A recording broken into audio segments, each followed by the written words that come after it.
características da adolescência que estimulam um precoce consumo do álcool não tem tanta importância, não é tão complicado da gente descobrir, porque são características que estão na adolescência, estão na infância, estão no homem adulto. Em primeiro lugar, próprio da adolescência é o desejo de transgredir. E transgredir não quer dizer só transgredir regras, quer dizer transgredir as limitações que uma vida impõe. Vontade de romper com os limites de uma vida só, de uma pele só, de um destino só. E o álcool, entre todas as drogas, é uma droga de acesso muito fácil. E tem realmente um costume da nossa cultura, o álcool está arraigado na nossa cultura. É complicado fazer prevenção do uso do álcool porque, de fato, em pequenas doses, em determinadas circunstâncias, o álcool pode não fazer mal. Mas a questão é a do controle.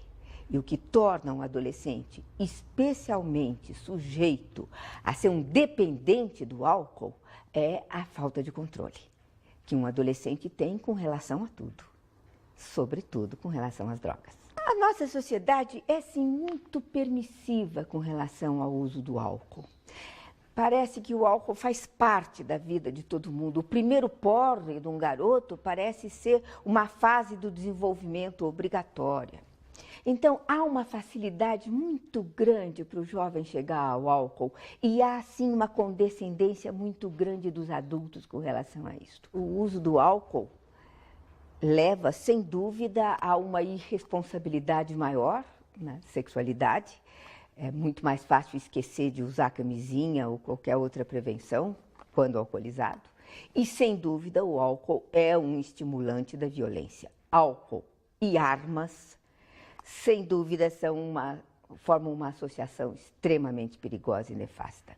Essa ideia de que o álcool seria uma porta de entrada para as outras drogas, eu acho que desloca um pouco a discussão para efeitos secundários do uso do álcool. Porque, na verdade, o álcool costuma ser, sim, a primeira droga com que um jovem entra em contato. Até porque tem em casa e é muito fácil ele chegar ao álcool.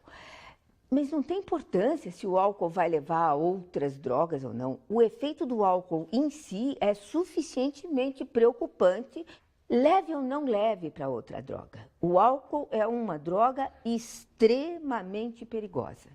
Essa ideia de que a gente deveria abrir mão da preocupação com prevenção, porque o que funciona mesmo são medidas restritivas, é uma ideia de quem não tem memória. Quem tem um pouco de memória e conhece a história, sabe o que aconteceu, por exemplo, nos Estados Unidos durante a vigência da Lei Seca. O que se conseguiu, de fato, foi criar todo um submundo que vivia do álcool, com toda a violência que isto traz. Então, você tentar diminuir a oferta de uma substância sem diminuir a demanda, você tem como consequência, sem a menor dúvida, um aumento do preço em primeiro lugar. E, em segundo lugar, todo um submundo de violência para garantir o tráfico da droga. Então, não é por aí. Prevenção tem a ver com educação. O uso de droga, os efeitos da droga, tem a ver com saúde.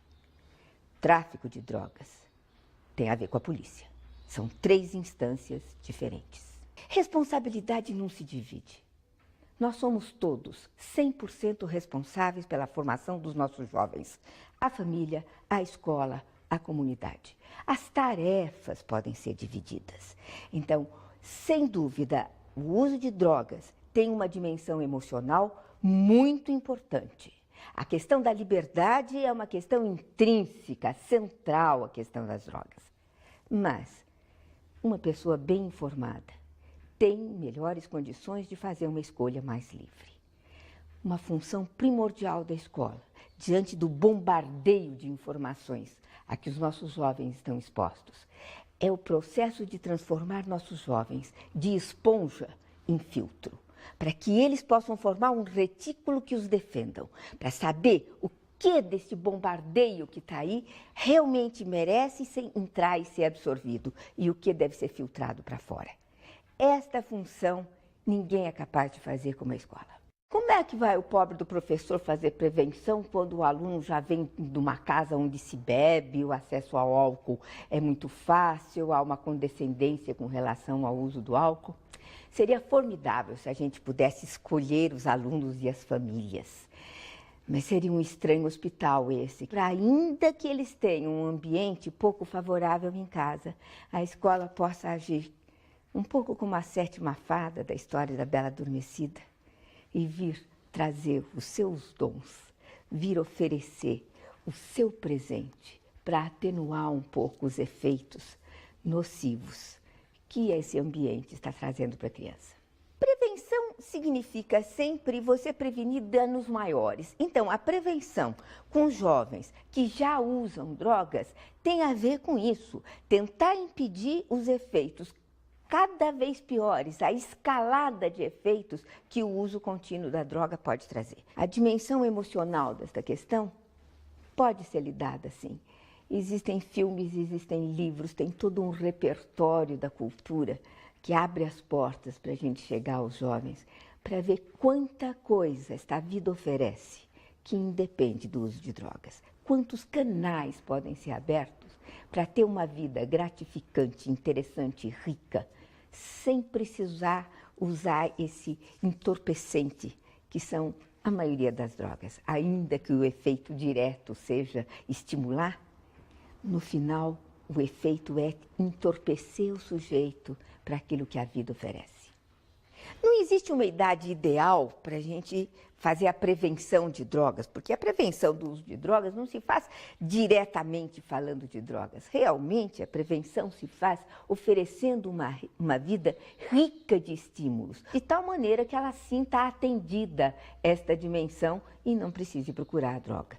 Começar a dar informações diretas sobre uma droga ou outra droga pode começar depois. O importante é preparar este solo de uma vida mais rica, rica de interesses, rica de paixões, rica de desejos, que a droga não atende.